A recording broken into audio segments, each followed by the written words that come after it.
Hi everyone, today we will see the subject biology and we will study something about cell structure and function of cell components. So in this video we will see various cell structures and their functions. So which are these cell structures?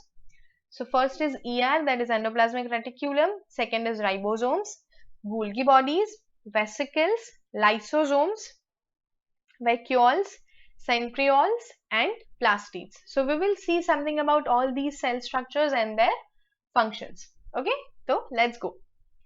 So before understanding anything about cell organelles, we must know what are cells. So first let's try to understand what are cells. So we can say that cells are the smallest form of life. They are the functional and structural units of all living things. If I want to talk about my body, then we know that the body is made up of same way like the cells. Different cells unites to form tissues. Some tissues unite to form organs and these organs form the whole body. So this is how our whole body is made. So these cells perform many functions in our body. So that's why they are called as functional units. And the cells provides the basic structure of the body, right? If I want to shape something like this, then cells are present here that will give it the particular shape. So that's why they are called as structural and functional unit of any living organism. Now, in body, any type of cell, tissue or organ has a distinct structure and set of functions that serve the organism as a whole. That means that if I talk about human body, so let's talk about nose. So the cells or tissues present inside the nose are responsible only for the process of respiration. They are made in a way that they help the process of respiration. They does not take part in the process of digestion or excretion. They have specific distinct structure and set of functions. They are only associated with the functions of respiration. So this is how each type of cell, tissue or organ in our body is given a specific structure and functions to perform. And all different cells, tissues and organs perform different functions, and this is how our whole body is made. Now, living organisms, what do? So they grow, they reproduce and they provide energy for life. In living organisms, if there is one cell, the cell will divide into two, they will form new cells, they will reproduce, they will grow and they will provide the energy for life. So this is how the life occurs. Now, if we talk about animal and plant cells, then we can say that each plant and animal cells have structures that serve different functions for growth, survival and reproduction. That means there will be some specific cells. Some cells will associated or some cells will be associated with the process of growth of the organism's body. Some are responsible for the survival of organism and some will be associated with the process of reproduction. So in any plant or animal cells, special or specific types of cell structures are present which performs different functions. Then cells have many organelles inside them. So the structures visible which are inside the cell at high magnification are called the structures from the ultrastructure of cell. Now high magnification is obtained by an instrument called microscope. So by the use of microscope, we can visually see the cells. And these are called when we see cell inside the microscope, we call it as an ultrastructure of cell because we can see the organelles present inside the cell in an ultra magnification, right? And to understand the cells in a better way, they are seen under the high resolution microscope. So there are many different types of microscopes, small or little microscopes which have some just light association with them, light microscopes, fluorescent microscope, nuclear microscopes, electron microscopes. So usually when we want to study cells in very depth, we choose the microscopes which have high resolutions. So this is how cells are studied. Now let's see how plant and animal cells look. So this is the image that shows plant and animal cells. So this cell is plant cell and this is animal cell. Now there are many different organelles present inside these cells. You can see nucleus, ribosomes, then mitochondria, vacuoles, then lysosomes, Golgi bodies, endoplasmic reticulum, cytoplasm, plasma membrane, cell membrane. right? But there are some specific things like chloroplast and cell wall. So these both organisms are specific to plant cells only. They are only seen in plant cells. And when we talk about centrioles, so they are only seen in animal cells. So this is how there are different organelles which are common to plant and animal cells both, and some are specific for plant cells and some are specific for animal cells. So we will see some of the organelles which are common to the both cells. Okay, so let's start with endoplasmic reticulum. What is it? So endoplasmic reticulum is also known as ER, right? So it is an organelle which is found in eukaryotic cells only. Now eukaryotic cells have well developed nucleus,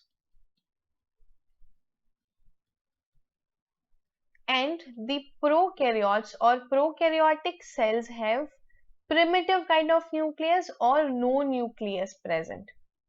So when we find any kind of endoplasmic reticulum present in the cell, then we can easily distinguish that this cell is from eukaryotic cells only. Then the structure of ER. So ER has a double membrane. It has double membrane structure and it consists of a network of hollow tubes which are hollow, flattened sheets and round sacs. So the ER contains this kind of structure, and this structure or this flattened hollow folds and sacs are called as cisternae. So cisternae is a structure of endoplasmic reticulum. We will see this in a figure to understand it in a better way. And then we can see or say that endoplasmic reticulum is where it is located. So it is located in the cytoplasm and is connected to the nuclear envelope. Let's take an example that this is my cell, this is cytoplasm, this is nucleus, right? Now my endoplasmic reticulum is present here, which is present in cytoplasm, but it is associated with the nuclear envelope. Nuclear envelope is the envelope of nucleus, right? So this is how endoplasmic reticulum is seen inside the cell. There are two types of endoplasmic reticulum: smooth endoplasmic reticulum, which is also called as SER, smooth endoplasmic reticulum, and rough is also called as RER, rough endoplasmic reticulum. Ribosomes attached. That means if this is my endoplasmic reticulum, then it will look just like this. There won't be any other thing in it or on the surface of it. But when we talk about rough endoplasmic reticulum, it is covered with ribosomes, which gives it a rough appearance. Then if this is my endoplasmic reticulum, then there will be these small dots will be seen on the structure, right? And these small dots are ribosomes. So the presence of ribosomes will give rough appearance to my endoplasmic reticulum. Now let's see it in a figure and try to understand it in a better way. So this is endoplasmic reticulum. It is attached with the nuclear membrane or nuclear envelope. Now you can see ribosomes here attached on the surface. So this gives it rough appearance. So this is called rough endoplasmic reticulum. And these are the flattened sac-like structure. They are called as cisternae. And these are the smooth endoplasmic reticulum, where you cannot find any ribosomes here. So this is how rough and smooth endoplasmic reticulum looks. Now let's see what are the functions of endoplasmic reticulum. So the first function of ER is it transport the substance within the cell. Now let's talk about specifically smooth and rough endoplasmic reticulum. So smooth endoplasmic reticulum, it assembles lipids. It is also involved in the synthesis of lipids, which includes oils, phospholipids and steroids. And it is also responsible for metabolism of carbohydrates, regulation of calcium concentration and detoxification of drugs. That means in any body, the detoxification of drugs occurs in endoplasmic reticulum. And if we talk about rough endoplasmic reticulum, so it is responsible for protein synthesis and plays a role in membrane production because the membrane contains proteins. So it helps in the membrane synthesis and it assembles proteins out of amino acids. So it forms a row of amino acids and assembles the protein. So these are the functions of endoplasmic reticulum. Next are ribosomes. So ribosomes are composed of RNA and protein. Then they occur in the cytoplasm, they are seen in the cytoplasm and are sites where protein synthesis occurs. So if this is my cell, this is cytoplasm, this is the space where protein synthesis is occurring, so ribosomes will be seen at those places. They may occur singly in the cytoplasm or in groups. So it can be seen singly or it can be in the groups. Or may be attached to the endoplasmic reticulum. If this is endoplasmic reticulum, it can also be attached with it and thus forming the rough endoplasmic reticulum. We just see it in the previous slide. Now, ribosomes, so they are important for protein production because they are made up of RNA and protein. This is the image that how ribosomes actually look inside the cytoplasm. Now let's see its function. So the basic function of ribosome is that it makes protein for the cell and it is important for the synthesis of mRNA. So these are the functions of ribosomes. Now let's see next organelle, that is Golgi body. What is that? So Golgi body is found near the nucleus and endoplasmic reticulum.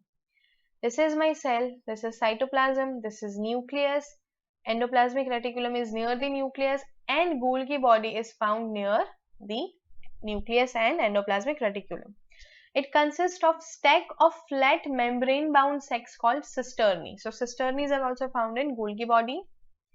The cisternae within the Golgi body consist of enzymes which modify the packaged product of the Golgi body or proteins. So when proteins are made in the endoplasmic reticulum, these proteins are transported to the Golgi body.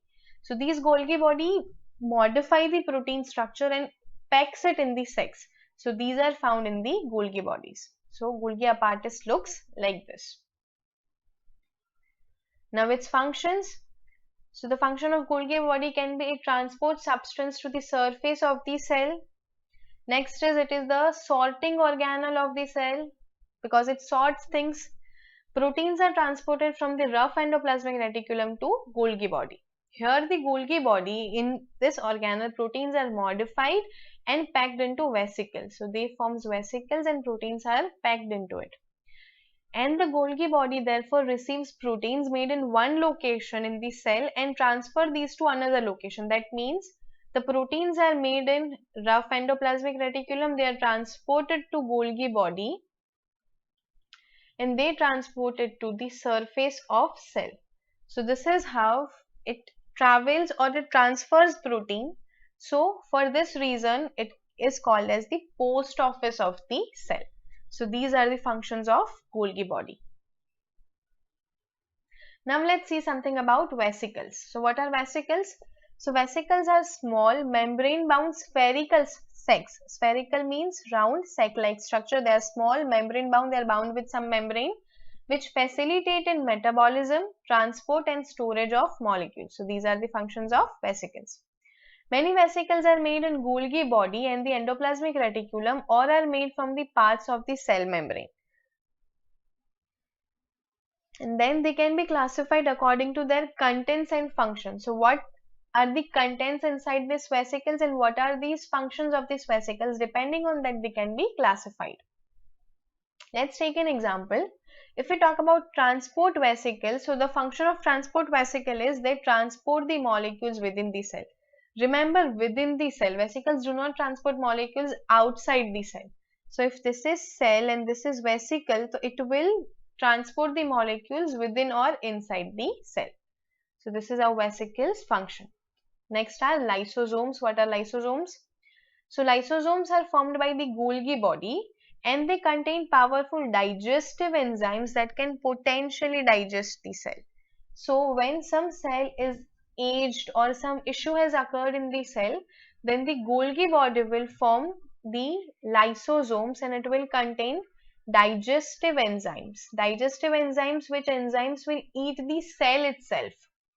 So lysosomes are formed by the Golgi body or endoplasmic reticulum. It can be formed by both Golgi body or endoplasmic reticulum. The powerful enzymes which are present in these lysosomes, they can digest all the cell structures and food molecules such as carbohydrates and proteins. So basically it digests or kills these cells. And lysosomes are abundant in animal cells that ingest food through food vacuoles. So those animal cells which ingest their food by the help of food vacuoles, in those animal cells lysosomes are found commonly. And when a cell dies, when the death of the cell occurs, these liposomes or lysosomes releases its enzyme, and these enzymes digest the cell. So if the cell is dead and lysosome is there, it will release all its enzyme, it will digest everything, and the cell is degraded. So this is how lysosome functions. Then next are vacuoles. So what are vacuoles? So vacuoles are membrane bound fluid field, that is some kind of fluid or liquid is inside this vacuole organelles that occur in the cytoplasm. They are seen in the cytoplasm of most plant cells. So vacuoles are seen only in plant cells. So when we describe plant cells, it is essential to draw a cell wall. So they are found in the plant cells, but they are very small structures or completely absent in animal cells. So if I talk about animal cells, they are very small or either they are completely absent. Plant cells generally have one large vacuole that takes up most of the cell's volume. That means if this is plant cell, then there will be a large vacuole that will take a large space of the cell. A selectively permeable membrane called the tonoplast is surrounding the vacuole.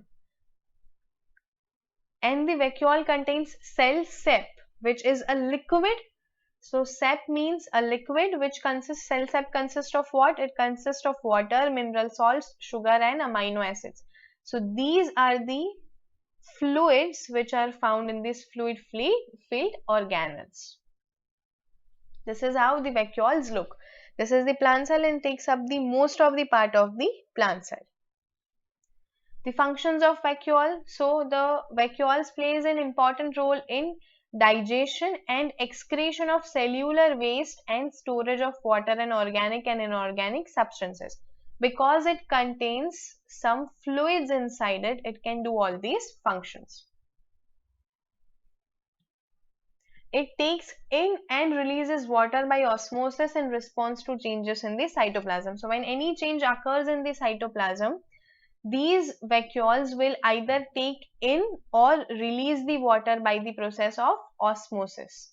And this is how they maintain the structure of cytoplasm. And the vacuole is responsible for maintaining the shape of plant cells. So these are the functions of vacuoles. Next are centrioles. What are those structures? So centrioles, animal cells contain specific organelle called centrioles. These centrioles is a cylindrical tube-like structure that is composed of 9 microtubules arranged in a very particular pattern. They are arranged perpendicular to each other. They are referred to as centrosomes. Like those structures which are perpendicular to each other, they are called as centrosomes. And the centrosomes play very important role in cell division. They are important in cell division. They are responsible for organizing the microtubules in that position, the chromosomes in the correct location during cell division. So when cell division, a cell is dividing into two cells, they are arranged in a particular place so that chromosomes can travel from the one cell to the another. This is how centrioles function, and they are found in animal cells only. This is how they look. They are specifically seen in animal cells only. And their function is it takes part in the cell production.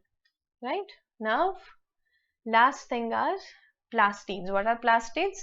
So plastids are organelles which are found only in plants. They are not found in animals or very small structures. They are of 3 different types. Which 3 different types? So first are leucoplasts. So they are white plastids which are found in roots. So you have to remember all these things. Then chloroplast. Chloro means green. So green colored plastids found in plants and algae. And where chloroplasts are present, these organisms do the process of photosynthesis. So these are plastids, and the last is chromoplastids. So chromoplastids are, they contain either red, orange or yellow pigments and are common in ripening fruit, flowers or autumn leaves. So when some leaves, flowers or fruits ripens and then changes their color, so these chromoplasts are responsible for that. They can be seen in red color, orange color or yellow color. So if we look them, they look like this. This is the chromoplast which contains different, this is red, orange, they contains different colors. Chloroplast is green and leucoplast is white, right? Red or orange. So they are seen in fruits, leaves and flowers. They are seen in leaves and leucoplasts are seen in roots. So this is how plastids are seen in the plant cells. Now let's see some possible questions. So the first question is, what is SER? So SER is smooth endoplasmic reticulum, right, which is found in the cytoplasm. Next is, which organelle is known as a post office of the cell? So Golgi body, it transports protein which is obtained from ER to the surface of the cell. Which organelle can destroy the cell? So we know that lysosomes can destroy the cells. And the color of leucoplast is white. So these are the possible questions which have already been asked in the previous years. Okay, so I hope I made you understand these things in a better way. Thank you so much for watching this video, and for more videos like this, you can visit vaserx.com. Till we meet again, take care, stay safe, and thank you. Bye-bye.